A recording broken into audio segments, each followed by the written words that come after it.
Hello, Internet. This is Ewan Spence and ESC Insight calling Netta Nadav in Eurovision 2019. It's a very polite head-to-head, but it's advantage Tel Aviv.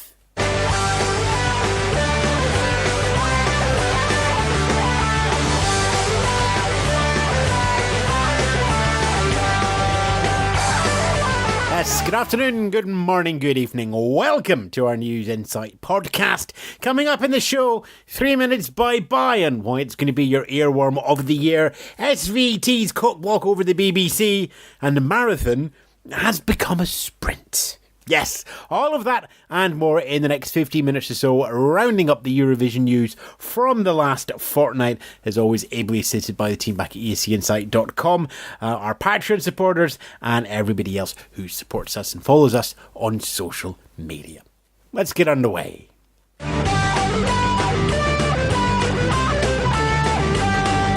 Well, let's get started with the big news that allows all the planning to get underway. Semi-final 1 of the Eurovision Song Contest 2019 will be on Tuesday the 14th of May. Semi-final 2 will be on Thursday the 16th of May.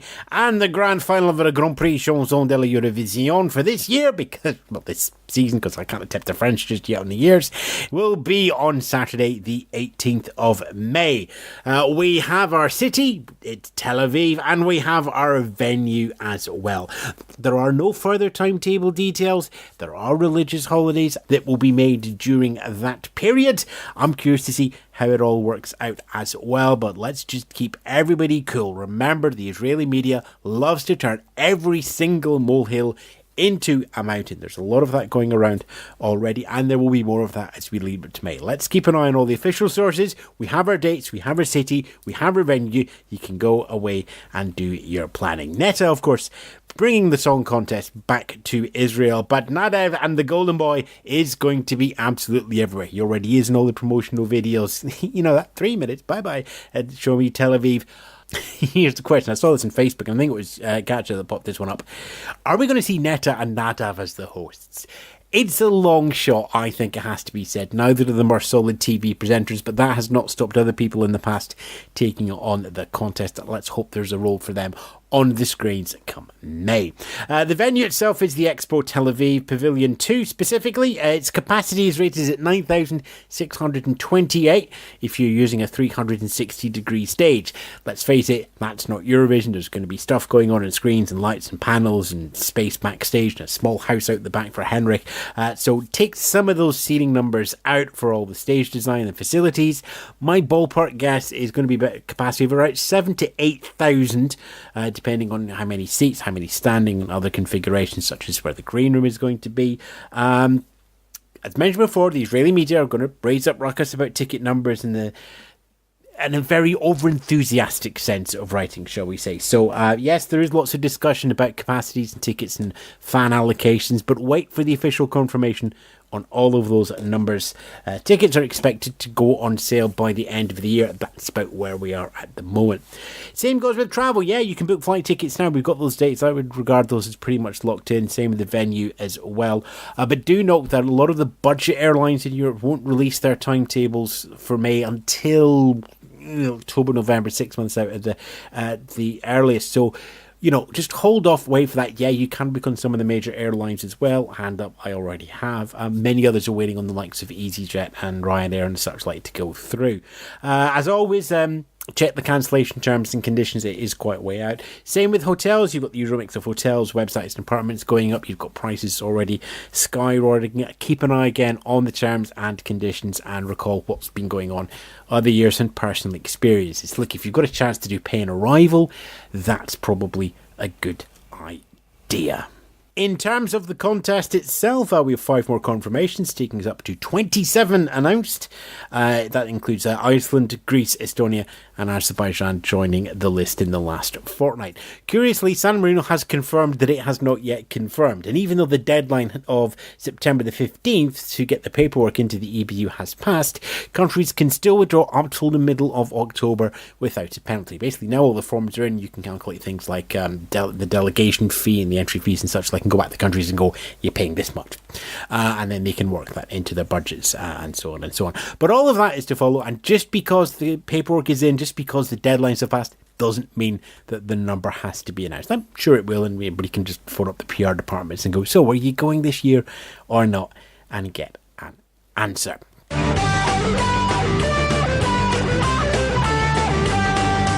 Before that, of course, we have Junior Eurovision happening on Sunday the 25th of November in the Minsk Arena, capacity 15,000, which is quite clearly bigger than adult Eurovision. That's a curious one, isn't it?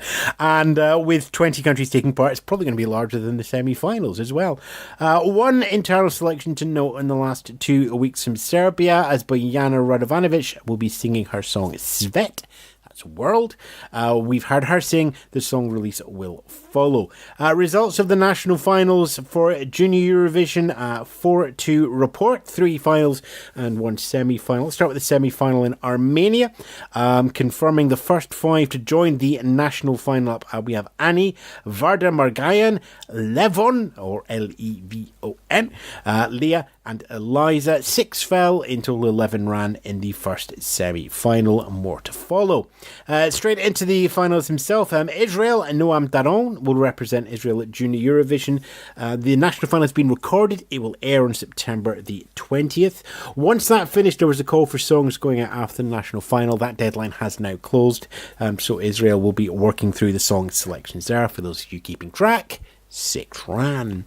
Malta had the Malta Junior Eurovision final going through last week as well. Ella Magnon wins through that, singing her song Marching On. It's one of the first times that we've had original songs at the junior selection in Malta. Congratulations there also to friend of the parish, Emil Kalaiabailis, who's supported Ella on the lyrics. 16 ran.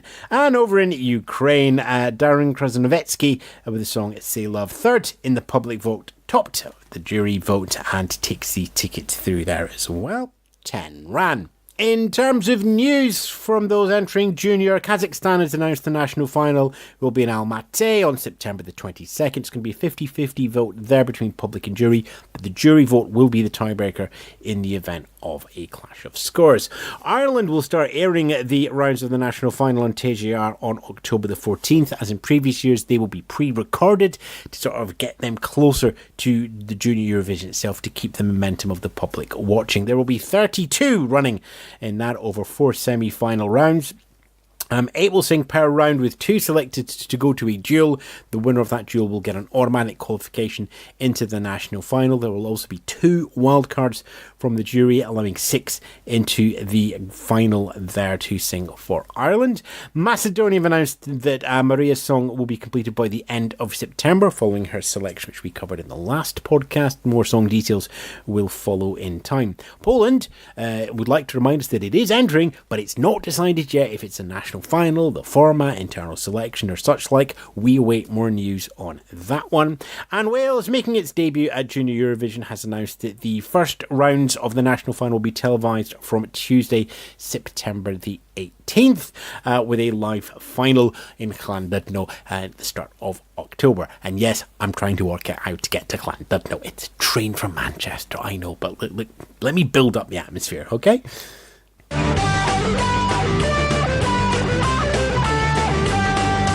We do have a couple more names for the national finals for the adult contest, but we don't have any more scores on the doors to go up, so it's just our single lone entry for Melody Festival and popping up there. But we do have the bits of news to go around, so let's start them in our typically alphabetical-ish order. Bulgaria have announced no details about the 2019 entry will be revealed until the 2019 entry is revealed. So presumably we will never mention Bulgaria ever again in this bit of the podcast until March.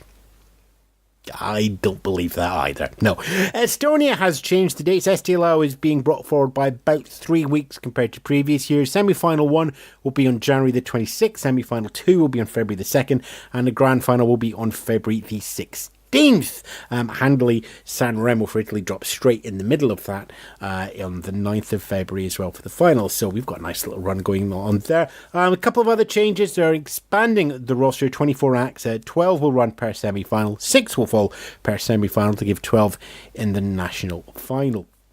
Finland will continue to have UMK as a single artist format that it did this year. We don't know who the artist is going to be, but we do know that the show to select the song for the artist will happen on Saturday, March the 2nd. Lithuania, the marathon that we had before, is now being trimmed down from a 14-month-long national final system. It's about 3. It's going to be cut back down to about 8 weeks. Reason for that is that a lot of the participants have said that the length of engagement required for the whole thing, even though it's pre-recorded and it works around gig dates, is still a little bit of a hurdle. So by trimming it down to just January and February, there should be more opportunities, more acts willing to consider singing for Lithuania. More rules and details on that to follow throughout the rest of the year. Malta has announced that the Malta X Final show will start on October the 7th, which of course will select the artist for Eurovision. The traditional Let's Look at the VT we recorded and the auditions will be in there as well, so we can play spot everybody who's ever wanted to sing for Malta on that. Norway, over 1,000 songs submitted for this year's national final. Submission period is now closed. That's a little bit down on 2018's numbers, as they had NRK recorded about 1,200 going in there, so a slight drop there for Norway. Spain, RTV has revealed the names for Operation Triunfo, which starts next week, and Operation Triunfo has been confirmed selecting the song contest entrance this year, but it's going to be a huge, long, Big Brother-esque soap opera. You can tune in now and get familiar with all of that. No doubt that the big dance number that comes out in second place, everyone will go, oh, Lamalo should have won. We should have sent Lamalo.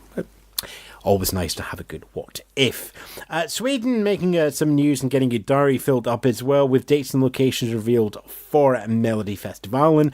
Starting in February the 2nd, round 1 will be in Gothenburg, round 2 February the 9th in Malmo, round 3 February the 16th in Leksand, round 4 Liching on February the 23rd, Andra Chansen returns to Nyching on March the 2nd, or for those of you who are following Ryanair, that's Stockholm Stavska. And the Stockholm Actual is taking the final on March the 9th. Submissions are closing today as we publish the podcast, September the 17th. That will determine, we reckon, 11 or 12 of the slots. No, hold on, they've got 28. So 13 of the slots, plus the one from P4 Nasta, and then SVT will invite the other 14 to balance out the numbers. One addition to the cast, effectively, is Edward Afselen, who will be joining the production team as a creative this year to help with the staging ideas, may do some scripting. It's great to have Eddie back there, but I do get the feeling that SVT have signed up Eddie for Melody Festivalen to make sure the BBC can't ask him to write the script again for Your Country Needs You, or whatever they're calling a song for Europe this year. So, downer for the BBC, upper for SVT. There you go. All is happy in love and Eurovision. Finally, Switzerland. There was a public panel. Swiss nationals could apply to help select the song. Over 6,000 submissions, 6,100 were received. A questionnaire is going out now to cut that down to 1,000. That 1,000 will then receive more questionnaires and surveys to bring it down to the 100 public panel that will sit alongside the jury to select Switzerland's song for Eurovision this year.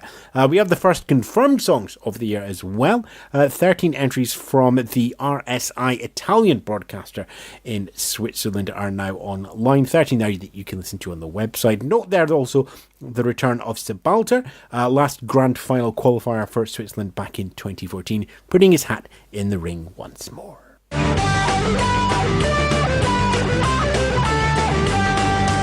Two junior national final dates for your diary in the next 2 weeks. Sunday the 23rd of September for Armenia's junior Eurovision selection, and the Netherlands will be having their selection on Saturday the 29th. And as mentioned earlier in the show, you've got the heats and pre-records starting to broadcast over the next 2 or 3 weeks as well. So there's lots of Eurovision just to ease you into things. Back on the website and online, Yes Insight will keep you up to date on Twitter and Facebook and the rest, as well as some of our own content. We've just had the latest edition of Eurovision Castaways posted up there as Ross Middleton brings over his records and Ellie Chalkley decides whether they get to be brought onto the Ile de Besançon or not, and can you justify why they're there.